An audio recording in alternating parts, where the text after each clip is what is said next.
Hello everyone, this is Sakshi Vaishnoi and welcome to mind and brains, एक ऐसा channel जहां पर आपको मिलते हैं सारी क्लासेस के हर सब्जेक्ट्स के वीडियोस बिल्कुल फ्री ऑफ कॉस्ट।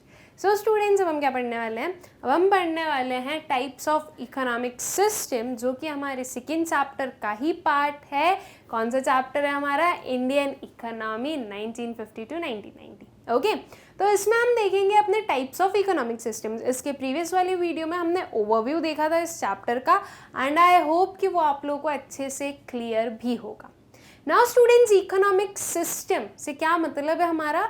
कि आपकी जो इकोनॉमी है पूरी, ओके, इकोनॉमी का मतलब क्या हो गया? आपकी जो पूरी कंट्री है वो किस पर्टिकुलर रूल्स एंड रेगुलेशन से वर्क करने वाली है। जो एक एक पर्टिकुलर जो हमारे डिसीजंस होते हैं वो कौन लेने वाला है, ये सब कुछ हम अपने इकोनॉमिक सिस्टम के अंदर देखते हैं कि आपका जो इकोनॉमी है, आपकी जो इकोनॉमी है उसका सिस्टम कैसे होने वाला है। ठीक है, तो बेसिकली स्टूडेंट्स, जो आपके इकोनॉमिक सिस्टम होते हैं वो तीन टाइप्स के होते हैं। क्या क्या होते हैं? Capitalist economy, socialist economy and mixed economy. ये नेम देखकर आप लोगों को लग रहा होगा ना काफ़ी इजी ये हमारा टॉपिक है, बिकॉज ये चीज़ें तो हमें पता है। कैपिटलिस्ट मतलब क्या हो गया? जो कैपिटलिस्ट मतलब कि प्राइवेट हैंड्स में जब इकोनॉमी होती है तो उसे हम क्या बोलते हैं? Capitalist economy. सोशलिस्ट में क्या बोलते हैं? Social, right. सो सोशलिस्ट में आएगा हमारा गवर्नमेंट। एंड मिक्स्ड इकोनॉमी में क्या हो गया? नेम से क्या समझ में आ रहा है? मिक्स्ड। मिक्स्ड का मतलब क्या हो गया? Private plus government, right. इतनी चीजें तो आप लोगों को बहुत अच्छे से पता ही होगी कि कैपिटलिस्ट इकोनॉमी में कौन गवर्न करता है, सोशलिस्ट इकोनॉमी में कौन गवर्न करेगा, एंड मिक्स्ड इकोनॉमी में कौन गवर्न करेगा। ये सारी चीजें, ये जो एक सिंपल सा है, या मैं बोलूँ तो इसको आप लोगों ने डिटेल में भी आपकी प्रीवियस क्लासेस में पढ़ा ही होगा। इस चीज़ से तो मैं बिल्कुल भी अनश्योर नहीं हो सकती मैं इस पर्टिकुलर चीज़ में कि आप लोगों ने ये नहीं पढ़ा। ये तो बहुत ही सिंपल सी चीज़ है जो कि आपने आपके सोशल साइंस में पढ़ा होगा। सो स्टूडेंट्स, ये हमारी तीन टाइप्स ऑफ इकोनॉमी होती है। अब इन तीनों टाइप की जो इकोनॉमी है, ये जो तीनों हमारे डिफरेंट डिफरेंट इकोनॉमिक सिस्टम है, हम उनके बारे में पढ़ेंगे अपने इस पर्टिकुलर लेक्चर में। ठीक है, तो चलिए सबसे पहले स्टार्ट करते हैं with capitalist economy. Capitalist economy क्या पता है? कि वो इकोनॉमी जिसमें कि सारे मीन्स ऑफ प्रोडक्शन, क्या प्रोड्यूस करना है, कितना प्रोड्यूस करना है, किसके लिए प्रोड्यूस करना है, कैसे प्रोड्यूस करना है, ओके, क्या उसमें फीचर्स होने चाहिए, सारी जो चीज़ें हैं, ये जो सारे डिसीजंस हैं वो किसके हाथ में है? वो है प्राइवेट इंस्टीट्यूशंस के हाथ में, या प्राइवेट हम बोल सकते हैं इंडिविजुअल्स के पास में। यहाँ पर गवर्नमेंट का कोई भी रोल नहीं है। कैपिटलिस्ट इकोनॉमी में गवर्नमेंट इंटरवीन नहीं करती है। ठीक है, कैपिटलिस्ट इकोनॉमी सेपरेटली वर्क करेगी, उसमें गवर्नमेंट के कोई रूल्स और रेगुलेशंस नहीं चलेंगे, सिर्फ और सिर्फ इंडिविजुअल्स के रूल्स और रेगुलेशन चलते हैं।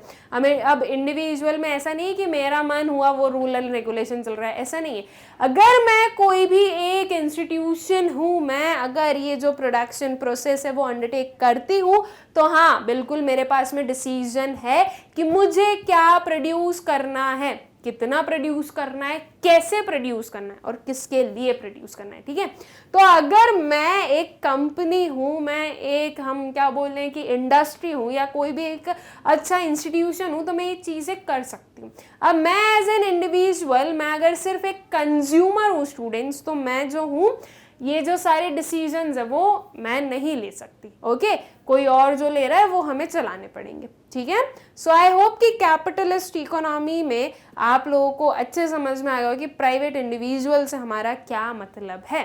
Okay, so capitalist economy is the one in which the means of production are owned, controlled and operated by private sector. यहां पर देखो, ओन कौन कर रहा है? Private sector. कंट्रोल कौन कर रहा है? Private sector. और ऑपरेट भी प्राइवेट सेक्टर ही कर रहा है। Private sector and public sector दो सेक्टर्स होते हैं हमारे। प्राइवेट का मतलब क्या हो गया? कि जो नॉन गवर्नमेंट सेक्टर है, ठीक है, और जो पब्लिक सेक्टर है उसे हम क्या बोलेंगे? जो गवर्नमेंट वाला सेक्टर है। सो यहाँ पर सारी ये जो पर्टिकुलर डिसीजंस हैं, या ये जो मीन्स ऑफ प्रोडक्शन है, वो ओन, कंट्रोल और ऑपरेट कौन कर रहा है? Private sector. ठीक है। Production is done mainly for earning profits. ये एक बहुत ही इंपॉर्टेंट पॉइंट है कि कैपिटलिस्ट इकोनॉमी में जो मेन एम होता है वो क्या होता है, अर्निंग प्रॉफिट्स। ये चीज आप लोगों को अच्छे से ध्यान रखनी है, ठीक है। कैपिटलिस्ट इकोनॉमी अगर आप लोगों के सामने नेम आया है तो आप लोगों को दो वर्ड्स तो बहुत ही अच्छे से याद रखना है। पहला ये है पूरा प्राइवेट सेक्टर के थ्रू ओन, कंट्रोल और गवर्न किया गया, एंड दूसरा जो मेन एम है वो क्या है, प्रॉफिट मैक्सिमाइजेशन। वेलफेयर से कुछ नहीं करना, कोई अगर भूखा है वो भूखा रहे, वी डोंट केयर, हमें अपना प्रॉफिट अर्न करना है। हम उस भूखे के लिए प्रोडक्शन नहीं करेंगे, हम किसके लिए प्रोडक्शन कर रहे हैं, उसके लिए जो कि हमारे गुड्स को खरीद सके, ठीक है। तो यहाँ पर वेलफेयर से कोई मतलब नहीं है, हमें सिर्फ किससे मतलब है, प्रॉफिट से, okay. So the central problems, what, how and for whom to produce, are solved through the market forces of demand and supply. अब इसके पहले तो central problems of economy अगर आप लोगों को ध्यान होगी तो आप लोगों ने आपके 11th स्टैंडर्ड में पढ़ी है, आप लोगों ने आपके माइक्रो इकोनॉमिक्स में भी पढ़ी है और स्टैटिस्टिक्स में भी पढ़ा है सेंट्रल प्रॉब्लम्स ऑफ इकोनॉमी के बारे में, ठीक है। और अब देखो, इसीलिए बोलते हैं कि हर एक चीज को क्या पढ़ना चाहिए, हर एक क्लास में हम क्यों हर एक क्लास में अलग अलग सब्जेक्ट रखते हैं, पहले हम बेसिक पढ़ते हैं फिर हम उसके एडवांस लेवल पर जाते हैं। अब ये जो सेंट्रल प्रॉब्लम्स ऑफ इकोनॉमी है ये आप ऑलरेडी पढ़ चुके हो, अब आपके 11th में, अब कहाँ है आप 12th में, ठीक है। तो देखो जल्दी से एक रिकैप ले लें कि सेंट्रल प्रॉब्लम्स ऑफ इकोनॉमी क्या क्या थी हमारी। सो बेसिकली 3 सेंट्रल प्रॉब्लम्स होती है, क्या होती है, what to produce, how to produce and for whom to produce, ठीक है। अब इसके नेम से समझ में आ गया, व्हाट टू प्रोड्यूस, क्या प्रोड्यूस करना है, ठीक है। क्या मुझे बिस्किट प्रोड्यूस करना है, मुझे आइसक्रीम प्रोड्यूस करना है, क्या प्रोड्यूस करना है, तो वो डिसीजन लेना पड़ेगा। ये जो सारे हैं ये हम डिसीजंस ही लेते हैं, हम मतलब कि कौन, जो हमारे मैन्युफैक्चरर्स हैं वो, ठीक है, जो गुड्स बनाएंगे वो ये डिसीजन लेंगे कि उनको क्या जो है बनाना है, राइट। व्हाट टू प्रोड्यूस, क्या बनाना है। अब व्हाट टू प्रोड्यूस में एक और क्वेश्चन का आंसर किया जाता है, how much quantity to produce, ठीक है, मतलब कि क्या बनाना है और कितना बनाना है, ये हम किस में देखते हैं, अपनी व्हाट टू प्रोड्यूस वाली प्रॉब्लम में। फिर आता है how to produce. How to produce में क्या आता है, कौन सी टेक्निक से आप आपका जो प्रोडक्शन है वो कंप्लीट करोगे। 2 टेक्निक्स होती है, कौन कौन सी, labour intensive technique and capital intensive technique, right. Labour intensive technique का मतलब क्या होता है स्टूडेंट्स, ऐसी टेक्निक्स या ऐसी पर्टिकुलर हमारा इस वे में प्रोडक्शन करना जिसमें कि लेबर जो है वो ज्यादा है और कैपिटल कम है। कैपिटल का मतलब जो मशीनरीज हैं वो कम है, ठीक है। सो यहाँ पर लेबर इंटेंसिव टेक्निक में हम क्या करते हैं, लेबर से ज्यादा काम करवाते हैं और जो कैपिटल है उनसे कम काम लेते हैं। कैपिटल इंटेंसिव टेक्निक क्या होती है, उसमें हमारे पास में कैपिटल ज्यादा होता है, लेबर कम होता है, ओके। मतलब कि हम मशीनरी से ज्यादा काम करेंगे और जो लेबर है उनसे कम काम करवाएंगे, okay. So how to produce में हम ये 2 टेक्निक्स के बारे में बात करते हैं। हाउ टू प्रोड्यूस प्रॉब्लम क्या है, इन दोनों के बीच में डिसाइड करना कि कौन सी टेक्निक से आपको प्रोडक्शन करना है। Then comes for whom to produce, किसके लिए प्रोड्यूस करना है, ठीक है। कौन जो है हमारे अल्टीमेट कंज्यूमर्स होने वाले हैं वो हम फॉर whom टू प्रोड्यूस में देखते हैं।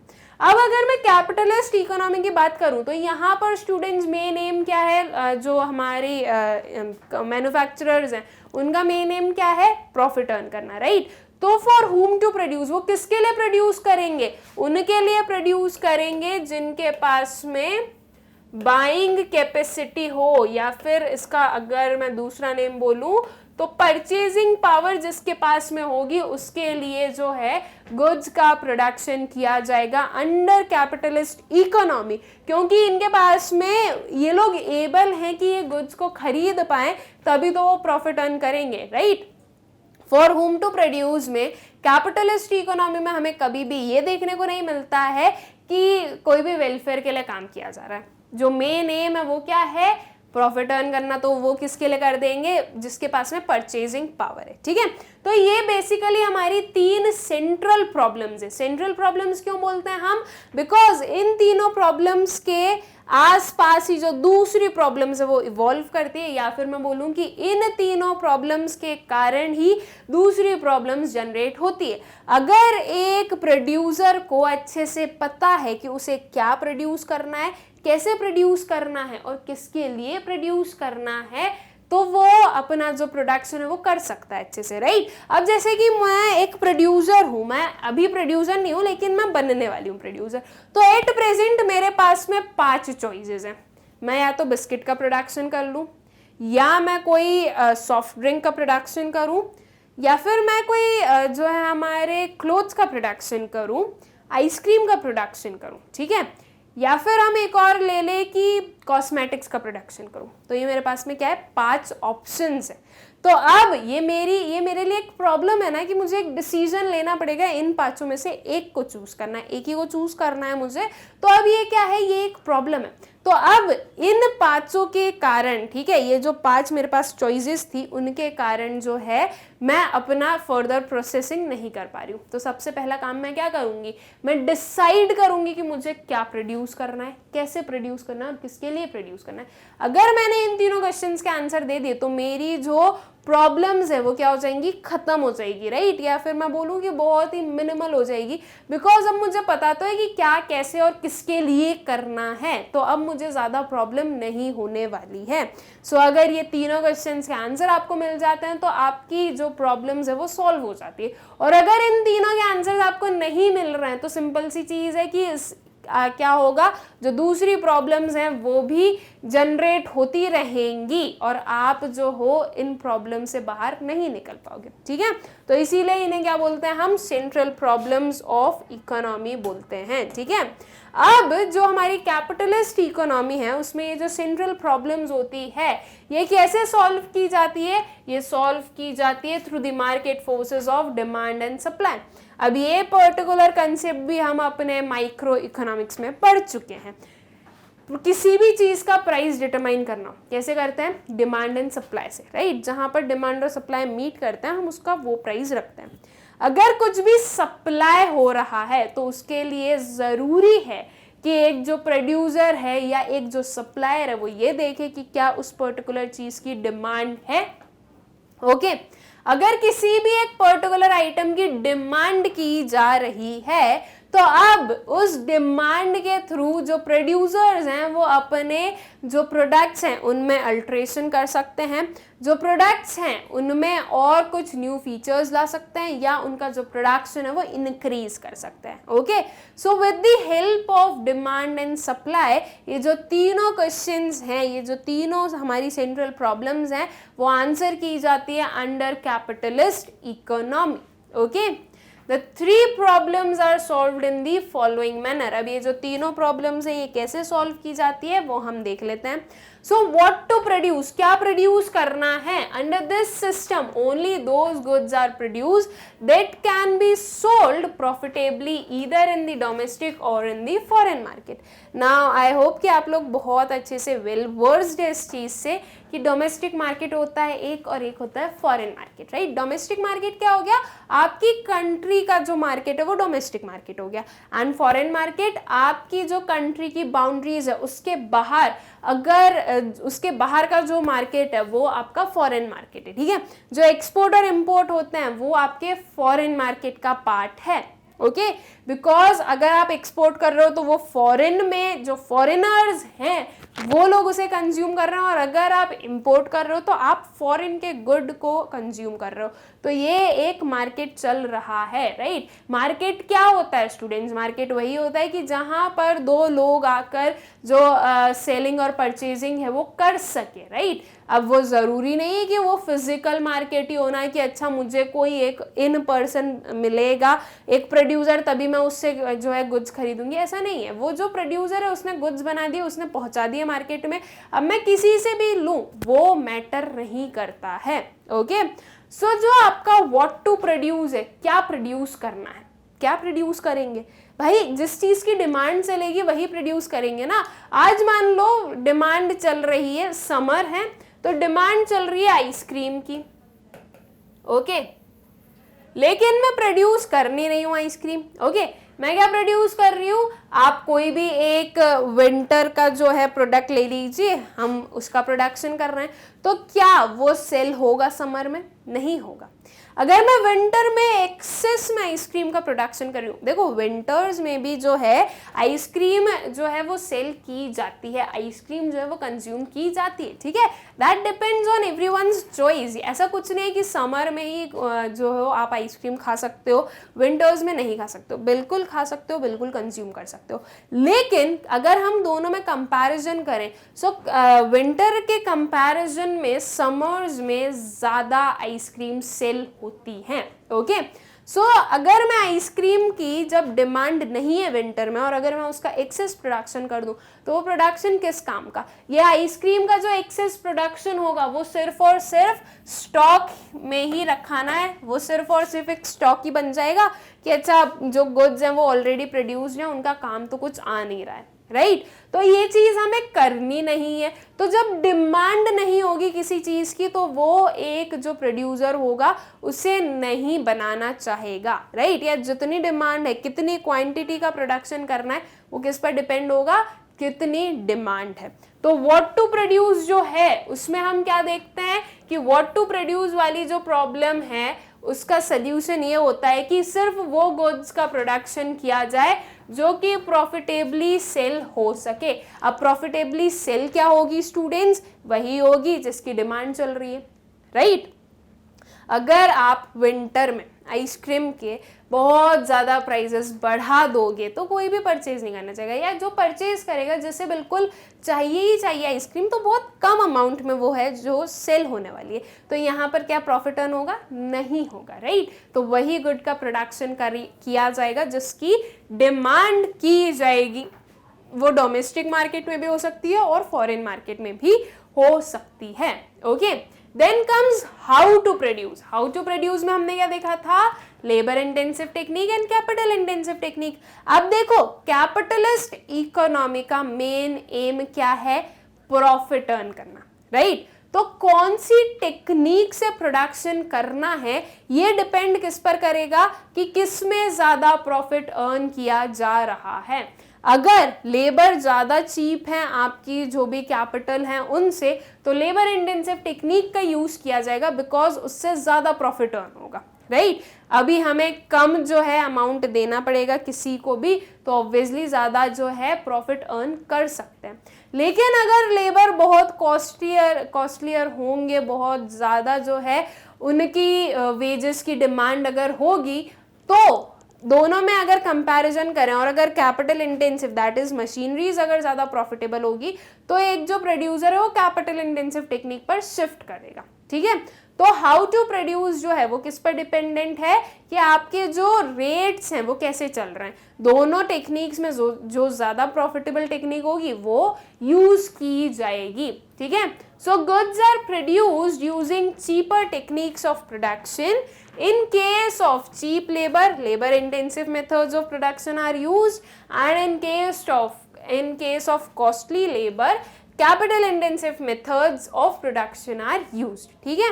So I hope कि how to produce जो problem है उसका solution कैसे मिलने वाला है या उसका क्या solution होने वाला है ये आप लोगों को समझ में आ गया होगा. Then comes for whom to produce. For whom to produce students, किसके लिए प्रोड्यूस करना है? मैंने अभी थोड़ी देर पहले आप लोगों को बताया था. कैपिटलिस्ट इकोनॉमी में किसके लिए प्रोडक्शन किया जाएगा? उनके लिए प्रोडक्शन किया जाएगा जिनके पास में पेइंग कैपेसिटी होगी, ठीक है, या फिर बोल दें बाइंग कैपेसिटी होगी. पेइंग कैपेसिटी और बाइंग कैपेसिटी हो एक ही मतलब है. मैं किसी चीज़ को बाय कर सकती हूँ तो ये मेरी बाइंग कैपेसिटी है. उसको बाय करने के लिए मुझे पे भी तो करना पड़ेगा, तो वो क्या हो गई? पेइंग कैपेसिटी हो गई. तो दोनों चीज़ एक ही हो गई. तो जिसके पास में पेइंग कैपेसिटी होगी, जिसके पास में परचेजिंग पावर होगी, उसके लिए प्रोडक्शन किया जाएगा. मेनली कैपिटलिस्ट इकोनॉमी में यही होता है. Okay, so in a capitalist society, goods produced are distributed among people not on the basis of their needs but on the basis of their income or purchasing power. किसके basis पर ये जो goods हैं वो distribute नहीं किए जा रहे हैं? नीड्स के बेसिस पर नहीं किए जा रहे. किसके बेसिस पर किए जा रहे हैं? इनकम या परचेजिंग पावर पर. अगर कोई बहुत नीडी है तो उसके लिए हम कोई ऐसे बहुत दया भावना नहीं लाने वाले कि नहीं ये बहुत नीडी है या ये पर्टिकुलर सेक्टर बहुत नीडी है तो उसके लिए प्रोडक्शन किया जाए. ठीक है, ऐसे भी लोग होते हैं कैपिटलिस्ट इकोनॉमी में जो कि प्रोडक्शन करते हैं नीडी के लिए भी, लेकिन जो हम बोल रहे कि मेजॉरिटी लोग हैं ओके वो प्रॉफिट मेकिंग पर ही ध्यान देते हैं. सो जो आपका कैपिटलिस्ट इकोनॉमी है उसमें किसके लिए प्रोडक्शन किया जाएगा? फॉर दोज जिसके पास में परचेजिंग पावर होगी. ठीक है, नीडी के लिए नहीं.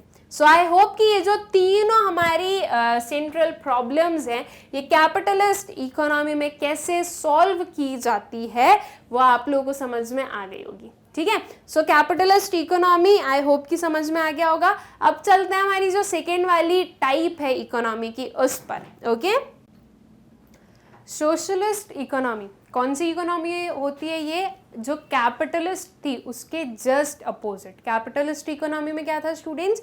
प्राइवेट सेक्टर ओन, कंट्रोल और गवर्न कर रहे थे सारे मीन्स ऑफ प्रोडक्शन को. सोशलिस्ट इकोनॉमी में क्या हो जाएगा? प्राइवेट सेक्टर है ही नहीं तो फिर क्या है? Only public sector. Public sector से क्या मतलब है? गवर्नमेंट. ठीक है, सो यहाँ पर प्राइवेट सेक्टर का कोई भी रोल नहीं होता है, सिर्फ और सिर्फ क्या होगी? पब्लिक सेक्टर होगी. ठीक है, सोशलिस्ट इकोनॉमी का मतलब आई होप कि आप लोगों को समझ में आ गया होगा. बहुत ही इजी कंसेप्ट है ये. पूरा जो हमारा टॉपिक है वही, बहुत ज़्यादा कुछ इसमें समझाने के लिए तो बहुत कुछ है, लेकिन आप लोगों को ये सारी चीज़ें ऑलरेडी पता होगी. आई गेस जो कुछ नया अगर आप लोग देख रहे होगे तो वो कुछ ये होंगे, what to produce, for whom to produce and how to produce. ये जो सेंट्रल प्रॉब्लम्स है ये शायद आप लोगों ने पहले नहीं पढ़ी होगी, ये आप लोग अब पढ़ रहे होंगे. ठीक है, so socialist economy is the one in which the means of production are owned, controlled and operated by the government. जो सारे डिसीजंस हैं वो कौन लेगा स्टूडेंट्स? वो लेंगी गवर्नमेंट. ठीक है, यहाँ पर प्राइवेट सेक्टर का कोई रोल नहीं होगा. अगर गवर्नमेंट ने बोला है कि ये पर्टिकुलर गुड का प्रोडक्शन करना है तो सभी को वही करना पड़ेगा. ठीक है, गवर्नमेंट ने अगर कोई भी रूल्स एंड रेगुलेशंस फ्रेम किए हैं तो सभी को वो मानने पड़ेंगे. ओके, जैसे कि हमने देखा था कि कैपिटलिस्ट इकोनॉमी बेसिकली या बोल दूं मैं मेनली किस पर फोकस्ड थी? प्रॉफिट मेकिंग पर. वैसे सोशलिस्ट इकोनॉमी का मेन मोटिव क्या है स्टूडेंट्स? वेलफेयर. ठीक है, किसका वेलफेयर? जो सिटीजन्स हैं पूरे कंट्री के, जो नेशन के जो लोग हैं उनके वेलफेयर में. यहाँ पर वेलफेयर से ये मतलब हम नहीं बोल रहे हैं कि सिर्फ हम रिच के लिए काम करेंगे या सिर्फ उनके लिए प्रोडक्शन किया जाएगा जिनके पास में परचेजिंग पावर है. उनके लिए भी प्रोडक्शन किया जाएगा जिनके पास में परचेजिंग पावर नहीं होगी.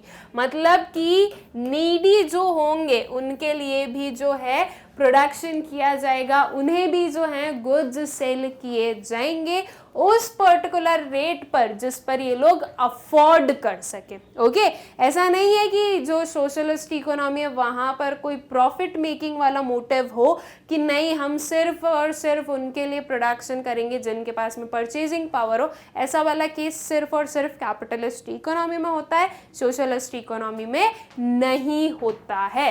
Okay, so the three central problems are solved in the following manner. What to produce? क्या produce करना है? In a socialist society, the government decides what to produce in accordance with needs of the society. Capitalist economy में हम लोगों ने देखा था कि जो व्हाट टू प्रोड्यूस है उसका डिसीजन कैसे लिया जाता था?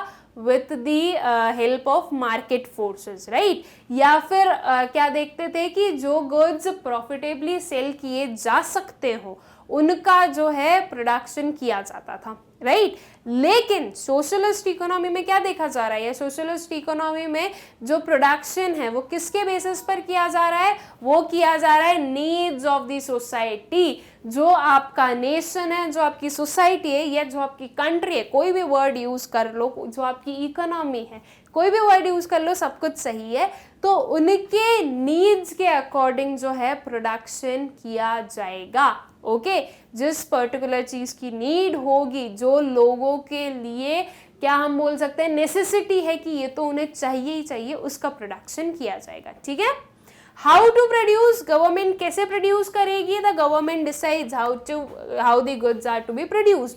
अब यहाँ पर ये जो डिसीजंस है, इसमें देखो क्या वर्ड आ रहा है, गवर्नमेंट। यहाँ पर भी अगर हम देखें तो क्या पर्टिकुलर टर्म आया था, government, right.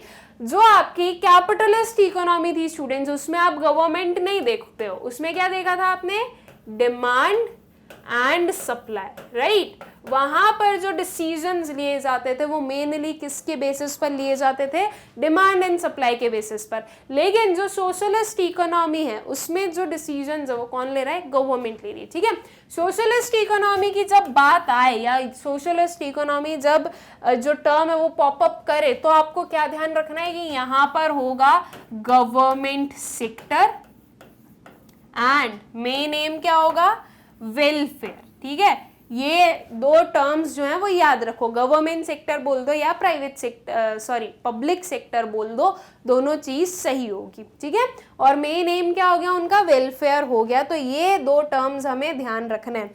Now how to produce, कैसे प्रोड्यूस करना है, कौन सी पर्टिकुलर टेक्निक से प्रोडक्शन करना है, लेबर इंटेंसिव टेक्निक से प्रोडक्शन करना है, कैपिटल इंटेंसिव टेक्निक से प्रोडक्शन करना है, ये डिसीजन कौन लेते हैं, गवर्नमेंट ही लेती है। किस पर्टिकुलर मोटिव से, वेलफेयर करने के मोटिव से। ठीक है, ये जो वेलफेयर है इसे जरूर ध्यान रखो कि वेलफेयर के मोटिव से जो है सारे डिसीजंस लिए जाएंगे।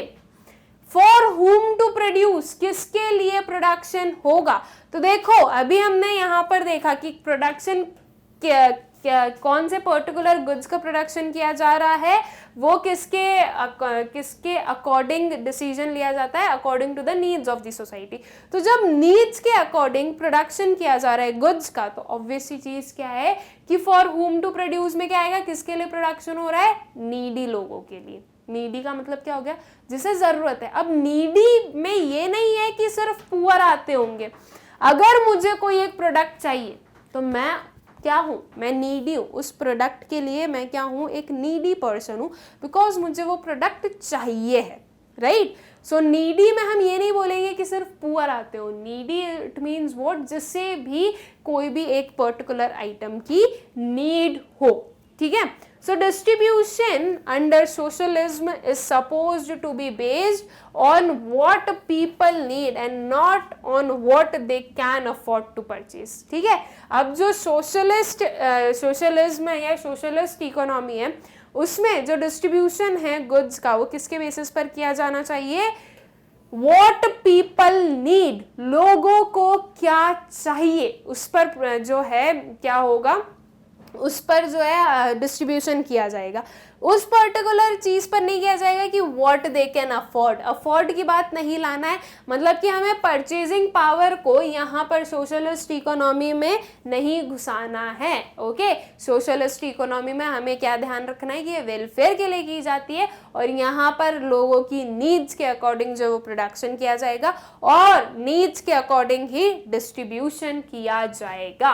ओके, सो आई होप कि सोशलिस्ट इकोनॉमी का मतलब आप लोगों को अच्छे से समझ में आ गया होगा। सोशलिस्ट इकोनॉमी में ये जो तीनों हमारी सेंट्रल प्रॉब्लम्स थी वो आप लोगों को अच्छे से समझ में आ गई होंगी। ठीक है, सो हमने क्या पढ़ लिया, कैपिटलिस्ट इकोनॉमी पढ़ ली, सोशलिस्ट इकोनॉमी पढ़ ली। अब जो हमारी थर्ड वाली इकोनॉमिक सिस्टम है वो कौन सा है, वो है मिक्स्ड इकोनॉमी। मिक्स्ड इकोनॉमी में क्या हो गया, उसके नेम से क्या समझ में आ गया हमें कि यहाँ पर ये मिक्सचर है, राइट। सो किसका मिक्सचर हो गया, ये मिक्सचर हो गया कैपिटलिस्ट और सोशलिस्ट का। ठीक है, कैपिटलिस्ट इकोनॉमी का जो हम बोल दें उनके जो फीचर्स हैं कि प्राइवेट एंटरप्राइजेस जो हैं या जो प्राइवेट सेक्टर है वो मीन्स ऑफ प्रोडक्शन को ओन कंट्रोल करता है। तो वो चीज भी यहाँ पर आएगी, और जो गवर्नमेंट सेक्टर है वो भी ओन और कंट्रोल करती है, तो वो चीज भी यहाँ पर आने वाली है। मतलब कि यहाँ पर हम क्या बोलेंगे कि प्राइवेट सेक्टर और जो हमारा पब्लिक सेक्टर है दोनों साथ में काम करना है। जैसे कि आज की डेट में अगर हम देखें स्टूडेंट्स, तो इंडिया में आपको गवर्नमेंट सेक्टर मतलब कि पब्लिक सेक्टर वाली कंपनीज भी मिलेंगी और प्राइवेट सेक्टर वाली कंपनीज भी मिलेंगी, राइट। तो ये क्या हो रहा है, दोनों साथ में काम कर रहे हैं।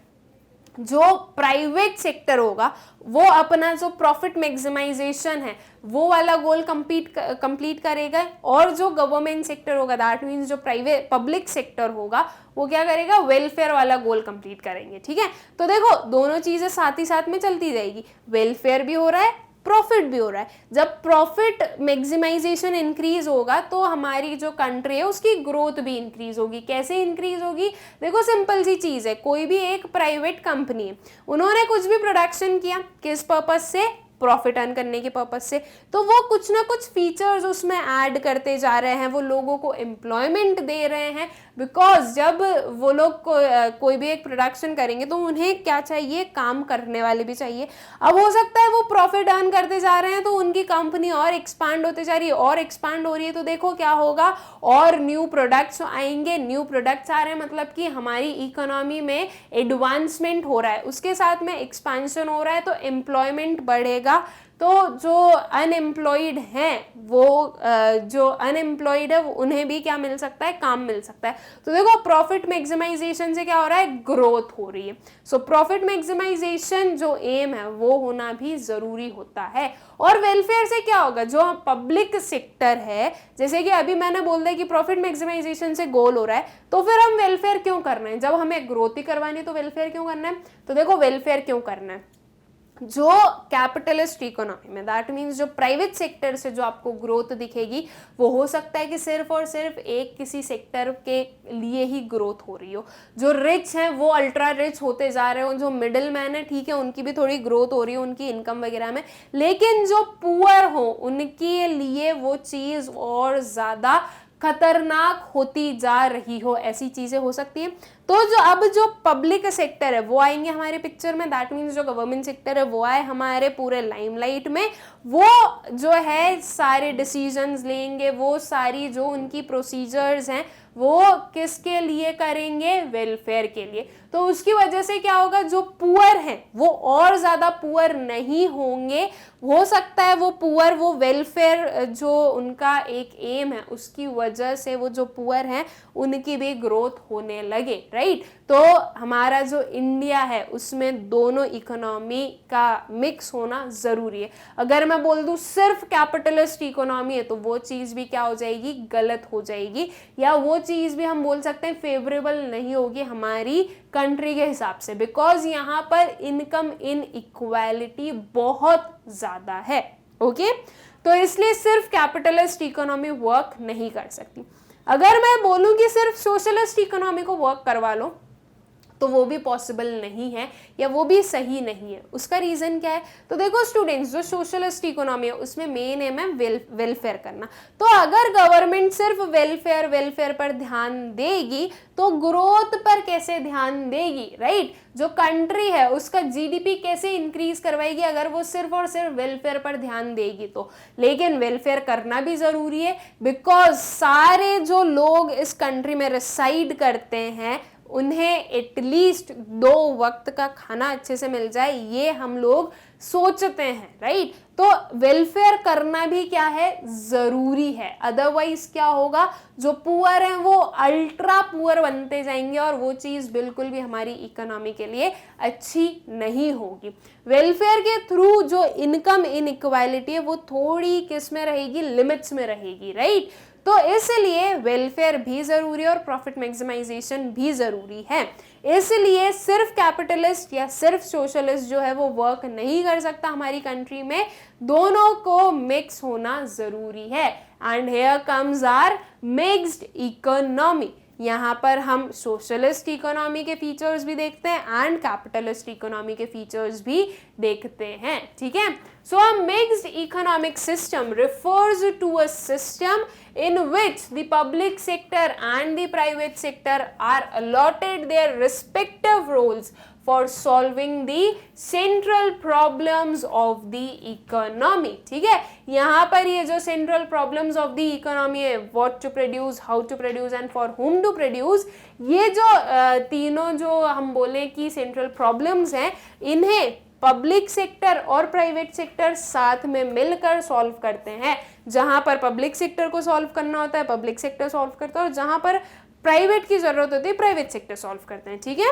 इन a mixed economy the government and the market together solve the three central problems. अब जैसे कि नेम है मिक्स्ड, दोनों का मिक्सचर चल रहा है, तो ऑब्वियस ही चीज है कि उसके अंदर जो सारी चीजें होने वाली है, जो सारे डिसीजंस लेने वाले हैं या जो सारी प्रॉब्लम्स को सॉल्व करने वाले हैं, वो भी मिक्स्ड वे में ही किए जाएंगे, okay. The private sector provides whatever goods and services it produce will, and the government provides essential goods and services which the market fails to do, ठीक है। अब जो हमारा कैपिटलिस्ट इकोनॉमी या फिर हम बोल दें कि प्राइवेट सेक्टर है, वो तो उन गुड्स का प्रोडक्शन करते हैं ना जो कि प्रॉफिटेबल रहे, राइट। तो जो प्राइवेट सेक्टर है वो उन गुड्स का प्रोडक्शन करेंगे, और जो एसेंशियल, जो नीडी, जो नेसेसिटीज हैं, जो एसेंशियल गुड्स हैं जो कि सब तक पहुंचने ही चाहिए, उनका प्रोडक्शन कौन कर देता है? गवर्नमेंट कर देती है। तो इस वे में जो प्राइवेट एंड पब्लिक सेक्टर है, दोनों एक साथ में हैंड ऑन हैंड क्या करते हैं? काम करते हैं, एक दूसरे का सपोर्ट सिस्टम बन के, ताकि जो आपके सारे डिसीजंस हैं वो अच्छे से लिए जा सके और आपकी इकोनॉमी जो है वो अच्छे से वर्क कर सके, ओके। सो आई होप कि मिक्स्ड इकोनॉमी भी आप लोगों को अच्छे से समझ में आ गई होगी, और ये जो हमारे तीनों इकोनॉमिक सिस्टम थे ये अच्छे से समझ में आ गए होंगे, आई होप सो। बहुत ही इजी सा कंसेप्ट था एंड आई होप कि आप लोगों को बहुत अच्छे से क्लियर भी होगा। नाउ स्टूडेंट्स, जो हमारा नेक्स्ट लेक्चर होगा उसमें हम इकोनॉमिक प्लानिंग के बारे में पढ़ने वाले हैं, ठीक है, कि ये जो इकोनॉमी होगी हमारी उसकी प्लानिंग कैसे की जाती है, वो चीज़ पढ़ेंगे हम अपने नेक्स्ट वाले लेक्चर में। मिलते हैं अपने नेक्स्ट लेक्चर में, एंड आई होप कि आप लोगों को आपका फर्स्ट चैप्टर अच्छे से क्लियर है, एंड इस चैप्टर का भी ये जो हमारा फर्स्ट टॉपिक ही था ओवरव्यू, तो ठीक है वो एक हमारे पास में सिर्फ एक ओवरव्यू ही था कि ये हम पढ़ने वाले हैं, लेकिन ये जो हमारा फर्स्ट टॉपिक था ये भी आप लोगों को अच्छे से क्लियर होगा। Thank you.